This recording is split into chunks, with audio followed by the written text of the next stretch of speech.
భక్తి టీవీ ప్రేక్షకులకు నమస్కారం. శనైశ్చర జయంతి ప్రత్యేక కార్యక్రమానికి స్వాగతం.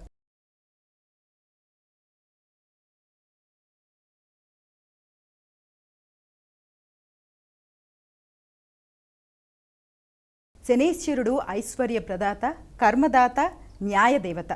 మనకున్న ఎన్నో విశిష్టమైన పండగల్లో శనైశ్చర జయంతి ఒకటి. శనైశ్చర జయంతి వైశాఖ అమావాస్య నాడు వస్తుంది. మరి మనం వైశాఖ అమావాస్య నాడు జరుపుకునే ఈ యొక్క శనైశ్చర జయంతి ఈ సంవత్సరం ప్రత్యేకంగా శనివారం రావడం మరింత విశిష్టం. మరి గోచార రీత్యా జాతకంలో శనైశ్చర దోషాలు ఏవైనా ఉంటే ఆ రోజు ఫలితాలు అంటే మనం ఏదన్నా పూజ చేసుకున్నా ఏం చేస్తే ఎటువంటి ఫలితాలు ఉంటాయి, అదేవిధంగా విధి విధానాలేంటి, శనైశ్చర జయంతి రోజు ఎటువంటి పూజ చేయాలి వంటి అన్ని విషయాలు ఈనాటి కార్యక్రమంలో తెలుసుకుందాము. వీటన్నిటి గురించి సమగ్రంగా తెలియచేయడానికి మనతో పాటు ఉన్నారు ప్రముఖ ఆధ్యాత్మికవేత్త శ్రీ మాచిరాజు కిరణ్ కుమార్ గారు. వారితో మాట్లాడదాం. నమస్కారం గురుగారు. నమస్తే అమ్మ. గురుగారు, అత్యంత శక్తివంతమైన ఈ వైశాఖ అమావాస్య అంటే శనైశ్చర జయంతి యొక్క ప్రత్యేకతను ప్రేక్షకులకు తెలియజేస్తారా? తప్పకుండానమ్మా. నీలాంజన సమాభాసం రవిపుత్రం యమాగ్రజం ఛాయా మార్తాండ సంభూతం తం నమామి శనైశ్చరం. ఓం శం శనైశ్చరాయ నమః. వైశాఖ మాసంలో బహుళ పక్షంలో వచ్చే అమావాస్యను శనైశ్చర జయంతిగా మనం అందరం జరుపుకుంటాం. అంటే శని భగవానుడు జన్మించిన రోజు. సూర్య భగవానుడి భార్య పేరు సంజ్ఞాదేవి. ఆవిడ సూర్యుడి తేజస్సును భరించలేక తన అంశాస్వరూపంగా ఛాయాదేవిని సృష్టించి సూర్యభగవానుడి దగ్గర ఉంచినప్పుడు సూర్యభగవానుడికి ఛాయాదేవికి శనైశ్చరుల వారు జన్మించారు. అయితే ఈ శనైశ్చర జయంతి శనివారం రావటం చాలా గొప్ప విశేషం. అందులోనూ అమావాస్యతో కలిపి రావటం ఇంకా గొప్ప విశేషం. ఎందుకంటే ఎప్పుడైనా అమావాస్య శనివారం కలిసి వస్తే దాన్ని శని అమావాస్య అనే పేరుతో పిలుస్తారు. చాలా శక్తివంతమైన రోజు. ఆ రోజు చేసేటటువంటి శని పూజలు కానీ, జపాలు కానీ, దానాలు కానీ, స్తోత్రపారాయణలు కానీ మామూలు సమయంలో కంటే కొన్ని వేల రెట్లు విశేషమైన శుభ ఫలితాలను కలిగింపజేస్తాయి. అందుకే అమావాస్య శనివారం ఈ రెండు కలిసి రావటం చాలా శక్తివంతం. ఇప్పుడేం జరిగిందంటే అమావాస్య శనివారం కలిసి రావటం మాత్రమే కాకుండా ఆ రోజు శని భగవానుడి జన్మదినం కూడా వచ్చింది. కాబట్టి ఇది మరింత శక్తివంతం.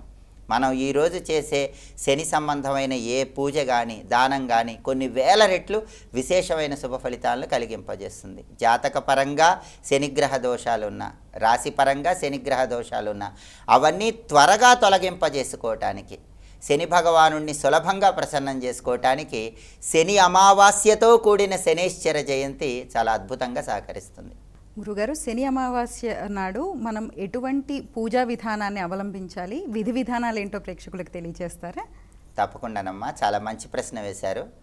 ఎవరికైనా సరే జన్మించినప్పుడు జాతక చక్రంలో శని భగవానుడు చెడు స్థానాలలో ఉన్నప్పుడు, అంటే 6, 8, 12 స్థానాలలో ఉన్నప్పుడు, శని మహాదశ నడుస్తున్నా, శని అంతర్దశ నడుస్తున్నా శని భగవానుడు అనేక రకాలైన ఇబ్బందులు కలిగింపజేస్తాడు.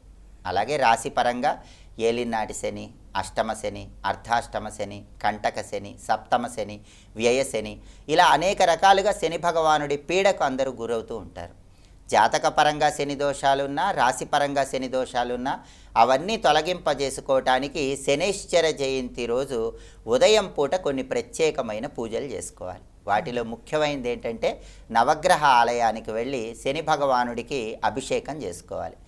శనికి అభిషేకం అనగానే అందరూ కేవలం తైలాభిషేకం అనుకుంటారు. కానీ శని భగవానుడికి అభిషేకం చేసేటప్పుడు ఒక్కొక్క ద్రవ్యంతో అభిషేకం చేస్తే ఒక్కొక్క రకమైన ప్రయోజనం చేకూరుతుంది. నువ్వుల నూనెతో శని భగవానుడికి అభిషేకం చేసినట్లయితే అనారోగ్య సమస్యల నుంచి సులభంగా బయటపడవచ్చు, ఆరోగ్య ప్రాప్తి చేకూరుతుంది. కొబ్బరి నీళ్లతో కూడా శనైశ్చరుడికి అభిషేకం చేయొచ్చు. శని భగవానుడికి కొబ్బరి నీళ్లతో అభిషేకం చేస్తే ఆర్థిక పరంగా ఉన్న ఇబ్బందులన్నీ తొలగిపోతాయి, ఆదాయ మార్గాలు పెంపొందింపజేసుకోవచ్చు. ఆవ నూనెతో అభిషేకం చేస్తే శత్రు బాధల నుంచి సులభంగా బయటపడవచ్చు, దృష్టి దోషాలు అధిగమించవచ్చు. కాబట్టి శనైశ్చర జయంతి సందర్భంగా సమస్యను బట్టి శని భగవానుడికి అభిషేకం చేసుకోండి. నువ్వుల నూనెతో కానీ, కొబ్బరి నీళ్లతో కానీ, ఆవ నూనెతో కానీ దేంతో అయినా అభిషేకం చేసుకోండి. అలాగే శని భగవానుడికి నీలం రంగు పుష్పాలంటే చాలా ప్రీతిపాత్రం. అందుకే నవగ్రహ ఆలయానికి వెళ్ళినప్పుడు శని విగ్రహం పాదాల చెంత నీలం రంగు పుష్పాలుంచి నమస్కారం చేసుకోండి. శని తొందరగా అనుగ్రహిస్తాడు. జమ్మి ఆకులంటే కూడా శని భగవానుడికి చాలా ప్రీతిపాత్రం. అందుకే మనం జమ్మి చెట్టు దగ్గరకు వెళ్ళి శని భగవానుడి అనుగ్రహం కోసం దీపం పెట్టి ప్రదక్షిణలు చేస్తూ ఉంటాం. జమ్మి చెట్టు అంటే శని భగవానుడికి ప్రియం. అందువల్ల జమ్మి ఆకులు కొన్ని శని విగ్రహం పాదాల చెంత ఉంచినా కూడా శని తొందరగా అనుగ్రహిస్తాడు. అలాగే శని భగవానుడికి రాళ్ల ఉప్పు కూడా ప్రీతిపాత్రం. రాళ్ల ఉప్పు కొద్దిగా శని విగ్రహం పాదాల చెంత ఉంచి నమస్కారం చేసుకున్నా కూడా శని తొందరగా అనుగ్రహిస్తాడు.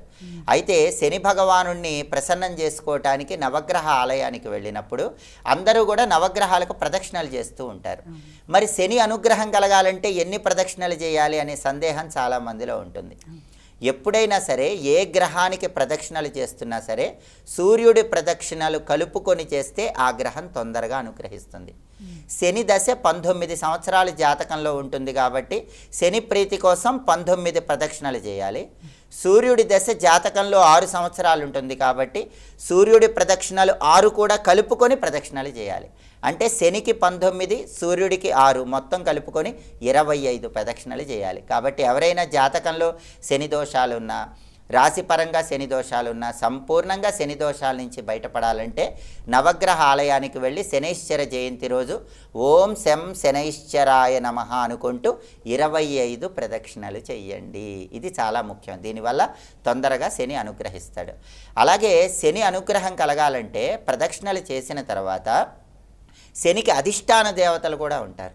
ఆ అధిష్టాన దేవతలను దర్శనం చేసుకుంటే కూడా అద్భుత ఫలితాలు కలుగుతాయి. శనికి 3 అధిష్టాన దేవతలు ఉంటారు. ఆంజనేయ స్వామి, వెంకటేశ్వర స్వామి, పరమేశ్వరుడు. ఈ 3లో ఎవరిని దర్శనం చేసుకున్నా కూడా శనిచ్చే వ్యతిరేక ఫలితాలన్నీ తొలగిపోతాయి. కాబట్టి ప్రధానంగా శనైశ్చర జయంతి సందర్భంగా నవగ్రహ ఆలయానికి వెళ్ళి ఇలా శని పూజను నిర్వహించుకోండి. అలాగే కొంతమంది బ్రాహ్మణుల చేత తైలాభిషేకం చేయించుకుంటూ ఉంటారు. అలా చేయించుకుంటే కూడా చాలా మంచిది. ఎందుకంటే వేదంలో శని భగవానుడికి సంబంధించి ఒక మంత్రం ఉంటుంది. ఓం శమగ్నిరగ్నిభిస్కరశ్చన్న స్తపతు సూర్య శంవాతో వాత్పరపాపశ్రీ దాని వేదంలో ఒక మంత్రం చెప్తారు. శని దోషాలు ఉన్నప్పుడు కూడా ఎవరైనా పండితులు ఈ మంత్రాన్ని 19,000 సార్లు జపం చేసి ఆ జపశక్తిని తీర్థం రూపంలో ఇస్తూ ఉంటారు. దీన్ని శనిగ్రహ వేద మంత్ర జపం అంటారు. కాబట్టి ఎవరైనా శని భగవానుడికి తైలాభిషేకం చేయించుకుంటే బ్రాహ్మణుడి చేత చాలా అద్భుతంగా శని దోషాల నుంచి బయటపడవచ్చు.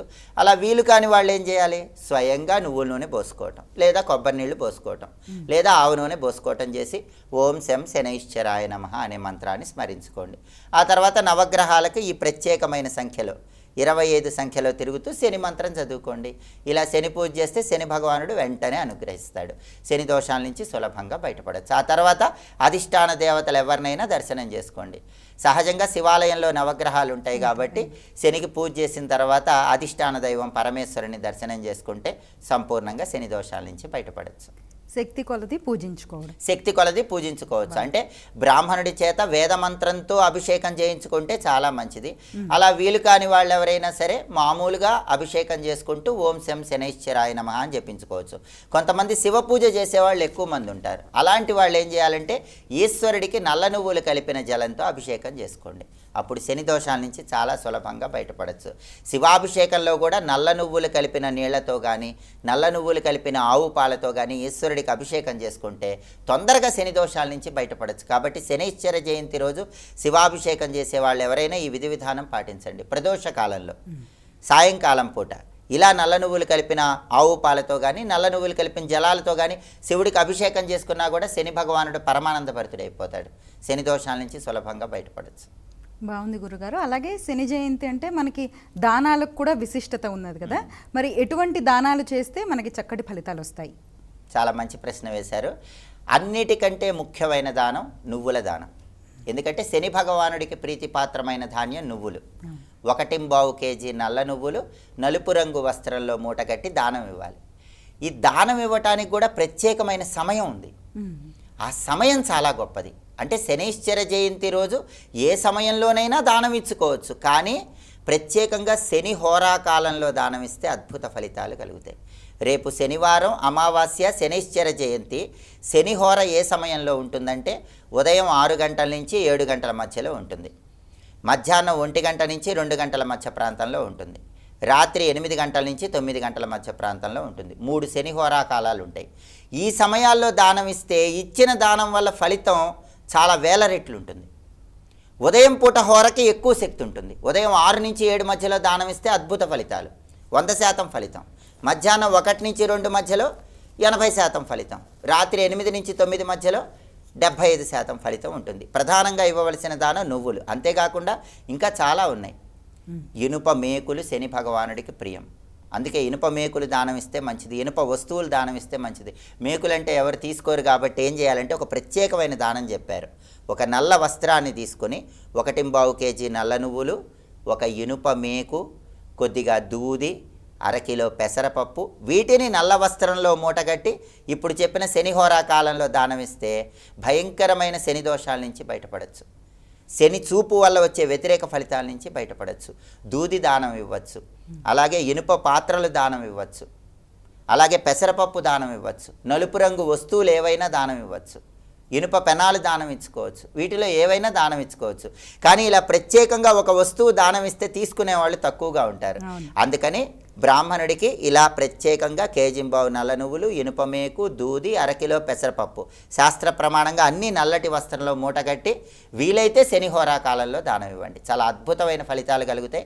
అయితే ఎప్పుడైనా దానం ఇచ్చేటప్పుడు చేతికి దానం ఇస్తేనే సంపూర్ణంగా దోషం తొలగిపోతుంది.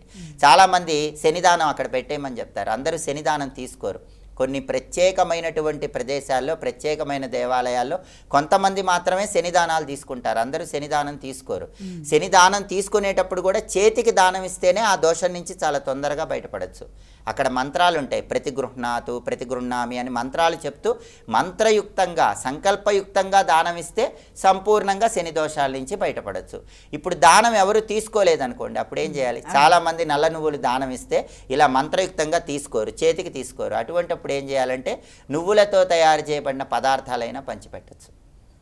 దానివల్ల కూడా శని భగవానుడి అనుగ్రహం కలుగుతుంది. తెల్ల నువ్వులతో చేసినవి, నువ్వులుండలు, నూజీడీలు ఇలాంటివి ఉంటాయి కదా, అలాంటివి దానం ఇచ్చుకోవచ్చు. అలాంటివి ఎవరికైనా పేదవాళ్ళకి పంచిపెట్టచ్చు. నువ్వులుండలు పంచిపెడితే కూడా శని దోషం నుంచి బయటపడవచ్చు, శని అనుగ్రహానికి సులభంగా పాత్రలు కావచ్చు. బ్రాహ్మణులు దానం తీసుకుంటే ఈ ప్రత్యేకమైన దానం ఇవ్వండి. ఎవరు నువ్వులు దానం తీసుకోవట్లేదండి, దానం తీసుకునే వాళ్ళు దేవాలయంలో లేరండి, ఒకవేళ ఇచ్చినా అక్కడ ఉంచమంటున్నారు, చేతికి తీసుకోవట్లేదండి అంటే మాత్రం ఇలా నువ్వులుండలు పంచిపెట్టండి. దానివల్ల కూడా సంపూర్ణంగా జాతక శని దోషాలు, రాశిపరంగా ఉన్న శని దోషాల నుంచి చాలా సులభంగా బయటపడవచ్చు. గురుగారు, మరొక ప్రశ్న కూడా వస్తూ ఉంటుంది. మినపప్పు కూడా, అంటే మినపప్పుతో చేసిన వస్తువులు దానం చేస్తే కూడా మంచిది, ఇడ్లీ, దోశ లాంటివి అని కూడా విన్నాను. ఇది ఎంతవరకు నిజం గురుగారు? 100% నిజమే. దానికి కారణం కూడా ఉంది. మీరు అడిగారు కాబట్టి చెప్తున్నాను. మినపప్పుతో చేసినవి కూడా దానం ఇవ్వచ్చు. ఎందుకంటే నవగ్రహాలలో రాహువుకు ప్రీతిపాత్రమైనవి మినుములు. ఎప్పుడైనా జాతకంలో రాహు దోషాలు తొలగింపజేసుకోవాలంటే కేజింబావు నల్ల మినుములు దానం ఇస్తూ ఉంటారు. బూడిద రంగు వస్త్రంలో కట్టి దానం ఇస్తారు. లేదా మినపప్పుతో చేసిన పదార్థాలు దానం ఇస్తే రాహుదోషాలు తొలగిపోతాయి. జ్యోతిష శాస్త్రం ఏం చెప్తుందంటే శనివత్ రాహు అంటుంది జ్యోతిష శాస్త్రం. అంటే శనికి ఏం చేస్తారో అలాంటి దానాలే రాహువు కూడా ఇవ్వచ్చని జ్యోతిష శాస్త్రంలో చెప్పారు. శనిచ్చే ఫలితాలే నవగ్రహాల్లో రాహువు కూడా ఇస్తుంది. అందుకే శని దోషాలు తొలగింపజేసుకోవటానికి, ఏకకాలంలో శని రాహువులను ప్రసన్నం చేసుకోవటానికి మినపప్పుతో చేసిన పదార్థాలు కూడా మీరు చెప్పినట్టు అలాంటివి కూడా దానం ఇచ్చుకోవచ్చు. బాగుంది గురుగారు. అలాగే శని జయంతి సందర్భంగా ఏ ఏ రాసుల వారి మీద ఈ శనీశ్వరుడి ప్రభావం ఉంటుంది? 12 రాసుల మీద శని భగవానుడు ప్రభావాన్ని కలిగింపజేస్తాడు. కొన్ని రాసులకు అనుకూల ఫలితాలు ఇస్తాడు, కొన్ని రాసులకు వ్యతిరేక ఫలితాలు ఇస్తాడు. ఒక్కొక్క రాశిని మనం తీసుకుంటే ప్రభావం తెలుస్తుంది. ప్రధానంగా మేషరాశి వాళ్ళకి ఇప్పుడు ఏలినాటి శని దోషం నడుస్తుంది. శని వ్యయస్థానంలో ఉన్నాడు కాబట్టి శని భగవానుడు మేషరాశి వాళ్ళకి ఏం చేస్తాడంటే ఖర్చులు ఎక్కువ ఇస్తాడు. రూపాయి ఖర్చు పెట్టాల్సిన చోట మేషరాశి వాళ్ళు 10 రూపాయలు ఖర్చు పెట్టడం ఇలాంటివి జరుగుతాయి. శత్రు బాధలు ఎక్కువగా ఇస్తాడు. అంటే పైకి నవ్వుతూ వెనక వెన్నుపోటు పొడిచేవాళ్ళు మేషరాశి వాళ్ళకి ఎక్కువగా ఉంటారు. ఈ రహస్య శత్రు బాధలు, ఖర్చులు, వీటి నుంచి బయటపడటానికి శనైశ్చర జయంతి సందర్భంగా మేషరాశి వాళ్ళు ఈ ప్రత్యేకమైన పూజలు చేసుకోవటం, దానాలు చేసుకోవటం చేయాలి. వృషభ రాశి వాళ్ళకైతే శని భగవానుడు విశేషంగా యోగిస్తాడు. ఎందుకంటే వృషభ రాశి వాళ్ళకి శని భగవానుడు లాభస్థానంలో 11వ స్థానంలో ఉన్నాడు. అంటే కష్టానికి తగిన ప్రతిఫలం ఖచ్చితంగా ఇస్తాడు. బ్రహ్మాండమైనటువంటి శుభ ఫలితాలను వృషభ రాశి వాళ్ళకి శనైశ్చరుడు కలిగింపజేస్తాడు. ఆ తర్వాత మిథున రాశి వాళ్ళకి 10వ స్థానంలో ఉన్నాడు. దీన్ని కంటక శని దోషం అంటారు. శనైశ్చర జయంతి సందర్భంగా శని ప్రభావం ఎక్కువగా ఉండటం వల్ల మిథున రాశి వాళ్ళ మీద కంటక శని ప్రభావం ఉంటుంది. అంటే వృత్తిలో శని భగవానుడు మిథున రాశి వాళ్ళకి ముళ్ళు గుచ్చినట్టు గుచ్చుతుంటాడు. అంటే ఉద్యోగం చేసుకుంటున్నా శని ముళ్ళు గుచ్చినట్టు చేస్తాడు, వ్యాపారం చేస్తున్నా ముళ్ళు గుచ్చినట్టు చేస్తాడు. అంటే చిన్న చిన్న ఇబ్బంది, పెద్ద ఇబ్బంది పెట్టడు. కానీ ఉద్యోగంలో కానీ వ్యాపారంలో కానీ కంటక శని దోషం మిథున రాశి వాళ్ళకు ఉంది. వృత్తిపరంగా ఇబ్బంది ఇస్తాడు. కర్కాటక రాశి వాళ్ళకి భాగ్యస్థానంలో శని ఉన్నాడు కాబట్టి వాళ్ళకేంటంటే రావాల్సిన అదృష్టం చేతి వరకు వచ్చి త్రుటిలో జారిపోయేలాగా చేస్తాడు. ఆ అదృష్టాన్ని పట్టుకోవాలంటే శని భగవానుడికి సంబంధించిన పూజలు శనైశ్చర జయంతి రోజు చేసుకోవాలి. ఇక సింహరాశి వాళ్ళకి అష్టమ శని ప్రభావం ఉంది.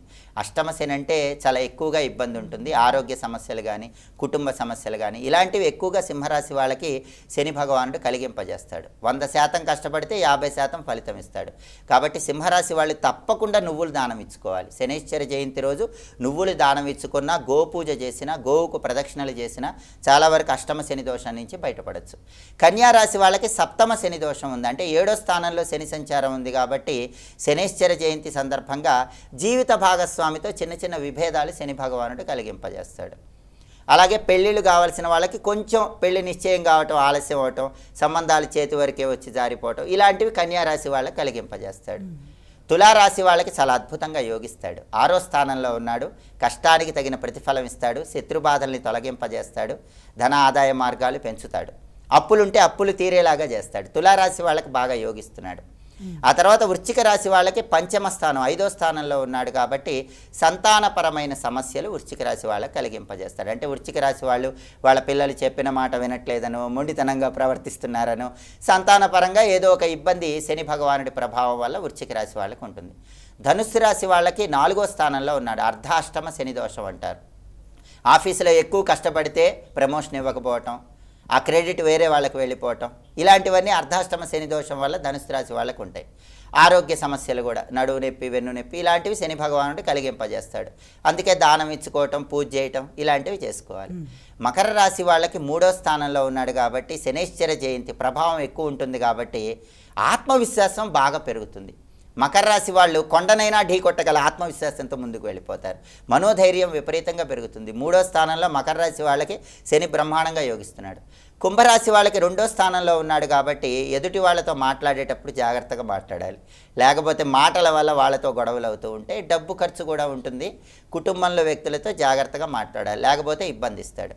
ఇక మీనరాశి వాళ్ళకి వాళ్ళ రాశిలోనే ఉన్నాడు. వాళ్ళ రాశిలోనే ఉన్నాడు కాబట్టి బాగా ఎక్కువ కష్టపడితే ఫలితం వచ్చేలాగా చేస్తూ ఉంటాడు. అంటే శ్రమకు తగిన ఫలితం రాకుండా కొంచెం కష్టం ఎక్కువ పడేలాగా చేస్తాడు. ఆరోగ్య సమస్యలు కూడా నడువు నొప్పి, వెన్ను నొప్పి ఇలాంటివి కూడా ఇస్తూ ఉంటాడు. కొన్ని రాశులకు అనుకూల ఫలితాలు ఇస్తున్నాడు, కొన్ని రాశులకు వ్యతిరేక ఫలితాలు ఇస్తున్నాడు. అనుకూల ఫలితాలు పెరగాలన్నా, వ్యతిరేక ఫలితాలు తగ్గింపజేసుకోవాలన్నా, శని భగవానుడి అనుగ్రహం కలగాలంటే దానాలు ఇచ్చుకోండి, లేదా అభిషేకం చేసుకోండి. శని సంబంధమైన అధిష్టాన దేవతల దర్శనం చేసుకోండి. ఏవి చేసుకున్నా కూడా వ్యతిరేక ఫలితాలు తగ్గిపోతాయి, అనుకూల ఫలితాలు పెంచుకోవచ్చు. బాగుంది గురుగారు. అలానే ఎంతోమంది శని జయంతి సందర్భంగా గుడులకు వెళ్ళలేరు, ఆలయానికి అందరూ వెళ్ళలేరు కాబట్టి వారికి అంటే ఇంట్లోనే ఎటువంటి విధి విధానాలు చేసుకుంటే చక్కటి ఫలితాలు ఉంటాయి గురుగారు? చాలా మంచి ప్రశ్న వేశారు. ఎందుకంటే చాలామంది ఆధునిక కాలంలో నిరంతర ఆరాట పోరాట వ్యవస్థలో దేవాలయానికి వెళ్ళటం, ప్రత్యేకమైన పూజలు చేసుకోవటం కొంతమంది కుదురుతుంది, కొంతమంది కుదరదు. కుదరని వాళ్ళు శనైశ్చర జయంతి, అందులోనూ శని అమావాస్య చాలా అద్భుతమైన రోజు. ఎలా శని భగవానుడిని ప్రసన్నం చేసుకోవాలి, శని దోషాల నుంచి ఎలా బయటపడాలంటే వాళ్ళందరికీ చాలా సులభమైనటువంటి మార్గం ఒకటి చెప్పారు. అదే శని దీపము. శనైశ్చర దీపం అనే పేరుతో పిలుస్తారు. దీపాలైతే ఇంట్లో సులభంగా వెలిగించుకోవచ్చుగా.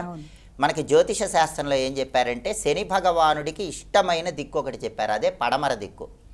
శని భగవానుడికి ఇష్టమైన అంకె 8. శని భగవానుడికి ప్రీతికరమైన నూనె నువ్వుల నూనె. కాబట్టి అందరూ శని అమావాస్యతో కూడిన శనైశ్చర జయంతి స్నానం చేసిన తర్వాత ఏం చేయాలంటే మీ ఇంట్లోనే హాల్లో పడమర దిక్కులో శనికి ప్రీతికరమైన దీపం వెలిగించుకోండి. ఎందుకు పడమర దిక్కు అంటే ఆయనకు ప్రీతిపాత్రమైన దిక్కు.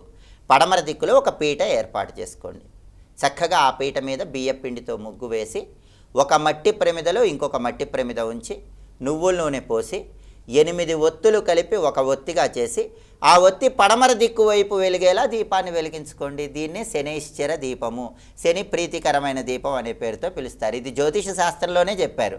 శనికి ఇష్టమైన పడమర దిక్కులు, శనికి ఇష్టమైన అంకె 8, ఆ 8 ఒత్తులు కలిపి ఒక ఒత్తిగా చేసి ఆ ఒత్తి పడమర దిక్కు వైపు వెలిగేలాగా దీపం పెట్టుకోండి. దీన్ని శనైశ్చర దీపం అనే పేరుతో పిలుస్తారు.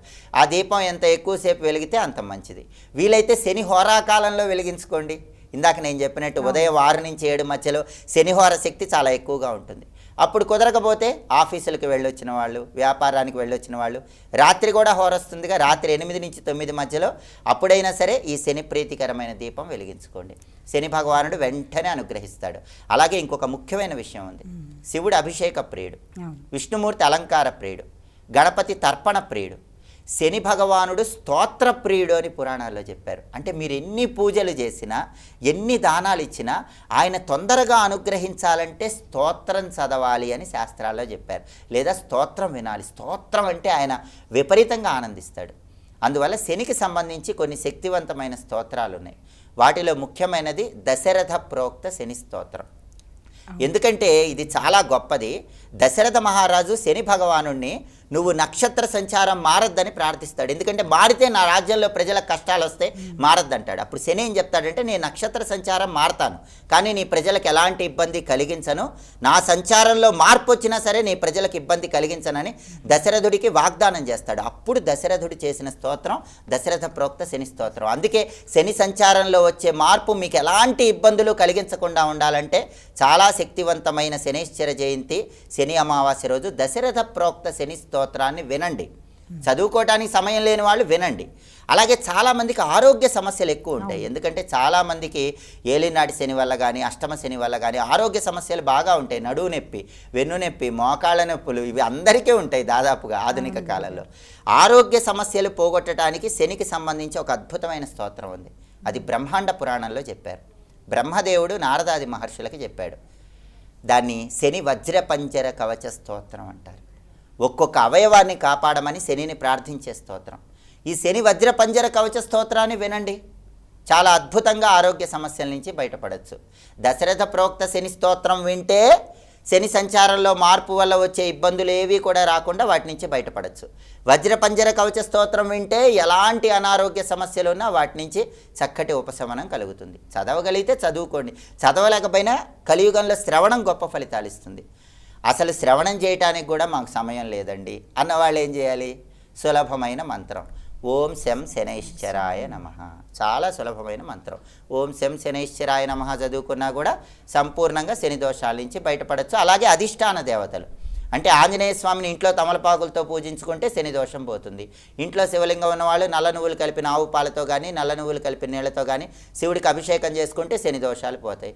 కలియుగ ప్రత్యక్ష దైవం వెంకటేశ్వర స్వామి, చక్కగా ఆయన దగ్గర బియ్య పిండితో చేసిన పిండి దీపాలు వెలిగించుకోండి.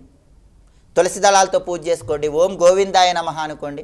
ఆయన కూడా శనికి అధిష్టాన దైవం కాబట్టి శని దోషాలు తొలగిపోతాయి. అంటే దేవాలయానికి వెళ్ళి శనికి అభిషేకాలు చేసుకోవటం, దానాలు ఇచ్చుకోవటం ఇవేవి చేయలేని వాళ్ళు ఇంట్లోనే ఈ ప్రత్యేకమైన శక్తివంతమైన శని దీపం వెలిగించుకొని అధిష్టాన దేవతలను పూజిస్తే సంపూర్ణంగా జాతకపరమైన శని దోషాల నుంచి బయటపడవచ్చు. రాశిపరంగా ఉన్న శని దోషాల నుంచి బయటపడవచ్చు. శని దృష్టి వల్ల వచ్చే ఇబ్బందుల నుంచి బయటపడవచ్చు. శని ఎప్పుడైనా జాతకంలో ప్రత్యేకమైన దృష్టితో చూస్తూ ఉంటాడు. 3వ స్థానాన్ని, 7వ స్థానాన్ని, 10వ స్థానాన్ని శని భగవానుడు అలా చూస్తూ ఉంటాడు. శని 3వ స్థానాన్ని చూసినా, 7వ స్థానాన్ని చూసినా, 10వ స్థానాన్ని చూసినా ఒక్కొక్కసారి జాతకంలో ఆ చూపు వల్ల కూడా ఇబ్బందులు వస్తాయి. అవి కూడా పోగొట్టే శక్తి ఇంట్లో వెలిగించుకునే ఈ శని దీపానికి, ఈ స్తోత్రాలు వినటానికి, ఈ అధిష్టాన దేవతల పూజకి ఉంది. ఈ విధి విధానాలు ఏవి చేసుకున్నా కూడా బ్రహ్మాండంగా శని అనుగ్రహం కలుగుతుంది. శని భగవానుడి అనుగ్రహం కోసం సులభంగానే ఇంట్లో శనైశ్చర దీపాన్ని, శని ప్రీతికర దీపాన్ని పడమర దిక్కులో వెలిగించినప్పుడు మీకు వీలైతే ఆ దీపం దగ్గర కూర్చొని ఓం శం శనైశ్చరాయ నమః అని మనస్సులో వీలైనన్ని సార్లు ధ్యానించుకోండి. ఒక 19 సార్లు ఈ మంత్రం చదువుకున్నా శని అనుగ్రహిస్తాడు. నువ్వులతో చేసిన పదార్థాన్ని ఆ దీపం దగ్గర నైవేద్యంగా పెట్టండి. నువ్వులుండ నైవేద్యం పెడితే శని అనుగ్రహం కలుగుతుంది. ఆ దీపం కొండెక్కిన తర్వాత ఆ నైవేద్యం నువ్వులుండను ప్రసాదంగా స్వీకరించండి. సంపూర్ణంగా శని దోషాల నుంచి బయటపడవచ్చు. బాగుంది గురుగారు. జాతకంలో శని దోషాలు ఉన్నవారు ఎవరైనా సరే వారికి వారు చేసుకోగలిగే ఈ శని దీపం గురించి తెలియజేశారు. అలాగే శని జయంతి సందర్భంగా విధి విధానాలు, గుడికి వెళ్ళి ఏ విధంగా చేసుకోవాలి, దీపాలు ఏ విధంగా ఉండాలి, అట్లనే దానాలు ఏం చేయాలి, అన్ని విషయాలు కూడా సమగ్రంగా ప్రేక్షకులకు తెలియజేసినందుకు ధన్యవాదాలు గురుగారు. సర్వే జనాః సుఖినో భవంతు. స్వస్తి. వీక్షించారు కదా, శని జయంతి సందర్భంగా ఇది ఈనాటి మన ప్రత్యేక కార్యక్రమం. మరో కార్యక్రమంతో మళ్ళీ కలుసుకుందాం. అంతవరకు సెలవు. నమస్కారం.